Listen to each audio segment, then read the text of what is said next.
mahanap yung kapares ng earrings ko. Nahulog ko yata somewhere. Sa hotel o sa office mo. Hindi ko na malayan.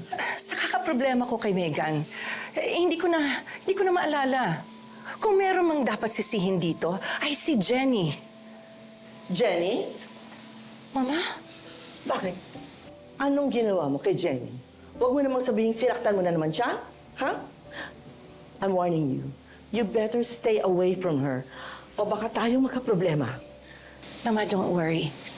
Wala akong ginagawa sa apo ninyo. Kami na ngayon ang agrabyado eh. So what do you want me to do? Abandon my granddaughter?